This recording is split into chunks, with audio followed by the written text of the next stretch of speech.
안녕하십니까, 조철리입니다. 제가 오늘은 주말에 연락이 오셨던 분인데 제가 따로 답변을 안 드렸던 분, 왜 답변을 안 드렸는지, 그리고 왜 주말이나 야간에는 제가 상담을 안 하는지 말씀을 드릴게요. 그 주말이나 야간 시간에 연락 오시는 분들은 대부분 자기 하소연하시는 분들, 그리고 고민 상담을 하려고 연락하시는 분들인데, 이런 거를 다 일일이 제가 쉬는 시간에 다 상담을 다 해드릴 수가 없습니다.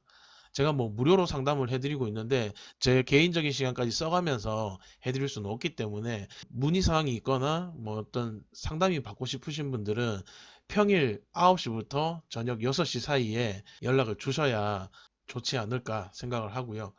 자, 이거 오늘 말씀드릴 내용은 두 가지입니다. 이 대환대출 미끼로 해서 그 보증인을 얘기 꺼내면서 이런 주변의 지인을 데리고 와서 대출을 받게 만드는, 결국은 한마디로 지인을 데리고 와서 나랑 지인 둘 다 같이 죽는 꼬라지가 되는 건데, 보십시오. 자, 우선은 이 내용, 카톡 내용을 먼저 보시고요.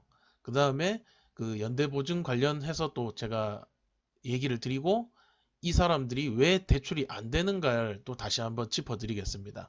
자, 일단 읽어볼게요. 안녕하세요. 유튜브 보고 상담하려고 전화드렸습니다. 쉬는데 정말 죄송합니다. 제가 7%로 대한 대출이 된다고 하여 어딘가에서 연락이 왔겠죠. 아니면 연락을 했는데 어떤 말도 안 되는 쓰레기 중개업체에 연락을 했더니 7%로 대한 대출이 된다고 구라를 쳤겠죠. 와이프를 미끼로 받은 대출을 가지고 남편 대출을 갚고 나서 기다리고 있는 중이랍니다. 자, 이 사람은 언제까지 기다려야 될까요? 분명히 이 사기 친놈들이 최소 2달, 3달 붙잡아 놓을 거예요. 온갖 핑계를 대면서. 왜냐? 이 마누라 앞으로 받은 대출금이, 이 대출금이 나가면서 수당이 발생했을 거 아니에요? 그 수당을 얘네들이 100% 자기네 돈으로 수당으로 인정을 받으려면은 이 부부가 이 대출금을 2달, 3달 안에 상환하게 돼버리면은 이 사기꾼들이 받은 수당을 뱉어내야 돼요. 금융사로. 그러니 수당이 환수당하지 않는 기간이 채워지기 전까지는 무조건 이 사람을 잡아 놓을 겁니다. 사기꾼들은. 여기서 이제 우리 이제 보증인에 대해서 한번 알아보고 갑시다. 금융권에서는 연대보증 제도가 지금 현재 폐지되어서 없습니다. 올해 1월 1일부터 완전 100% 전면 폐지가 됐고요. 이전에는 보시면은 2012년도 5월 달부터 은행 개인사업자 연대보증 폐지 나왔죠. 13년도 저축은행 2금융권의 폐지, 16년도에 기업보증까지 폐지, 17년도에는 또 법인 대표 연대보증 폐지. 이게 왜 이렇냐? 왜 연대보증이 뭐길래 이렇게 자꾸 폐지가 되냐? 니네 둘 다 죽여버리겠어. 니 채무자 너랑 보증선 너랑 둘 다 죽여버리겠어. 이런 내용이 연대보증입니다. 연대보증은 말 그대로 사람 죽이는 제도예요. 자, 다시 이분 문의사항으로 넘어와 볼게요. 연대보증은 폐지가 됐죠. 폐지가 됐는데 이 사람은 자기 와이프가 보증인으로 들어가서 대출을 받은 걸로 알고 있어요. 참 답답합니다. 자, 보증인 제도는 없어요. 그리고 자, 이 하여튼 보증인 아니죠. 지인을 데리고 와서 대출을 받는 게 왜 진행이 안 되나, 이거를 언급을 해드릴게요. 자, 채무 많으신 분들, 자기가 어딘가에 대출을 문의했는데 문의를 하니 어떤 중개업자, 뭐 사기꾼, 대출 상담사 이런 사람들이 그 본인들한테 이런 얘기를 하죠. 아, 지금 대출은 가능한데 대환대출도 가능하고 저금리 대출이 가능하다.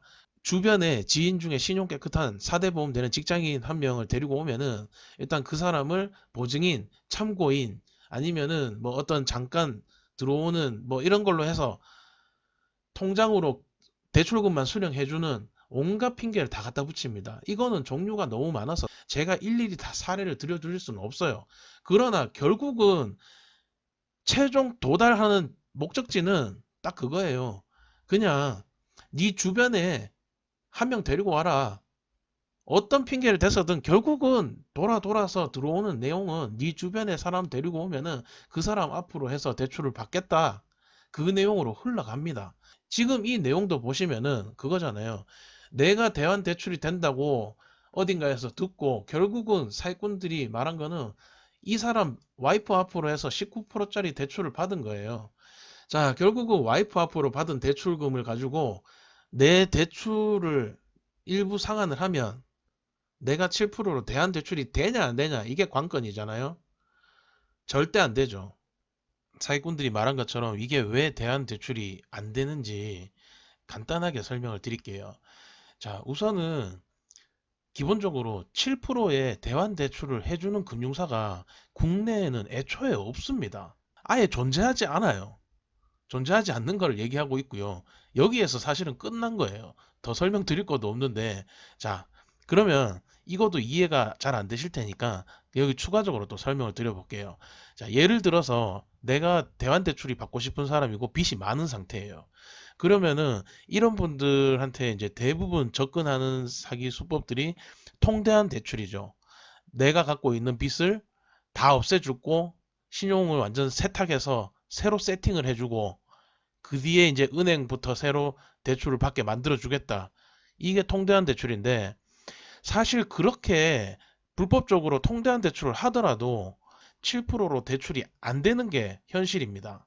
그런데 오늘 알려드린 사례처럼 지인을 데리고 와서 지인 앞으로 대출을 받아서 내 대출금 일부를 정리하는 이런 사기 수법은 더더욱 안 되겠죠.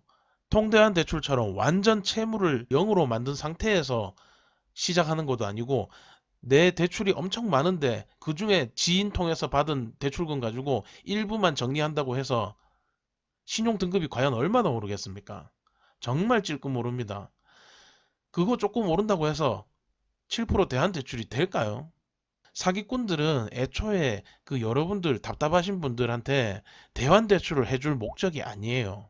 여러분들이 데리고 온 지인 앞으로 대출을 발생시키고 그 수당만 먹고 잠수 탈 생각이었던 거예요. 이 지인 대출 사기에 당해서 돈을 이미 다 쓴 상태다. 이런 거는 어디에 누구와 상담을 해도 해결책이 없어요. 쏘가서 받은 돈을 이미 다 써버린 상태이기 때문에 그 돈을 다시 어딘가에서 구해오거나 돈을 벌어서 갚거나 이거밖에 없어요. 제가 이 주말이나 야간에 이런 대출 상담을 안 하는 이유는 이런 내용을 저도 상담을 하고 듣고 이러면 저도 기분이 상당히 안 좋아져요. 남 사기당했는 얘기 계속 듣고 억울하다 막 하소연하고 이런 얘기 들으면 저도 같이 기분이 다운되고요. 주말에 저도 쉬고 가족들하고 즐겁게 시간 보내고 싶은데 즐거운 기분이 많이 좀 사라지죠. 그래서 쉬는 시간에는 웬만하면 상담을 잘 안 하려고 합니다. 그러니 여러분께서도 만약에 뭐 제 유튜브를 보시고 저랑 상담을 하시고 싶으신 분들은 상담 시간을 좀 지키셔서 연락을 주셨으면 좋겠습니다.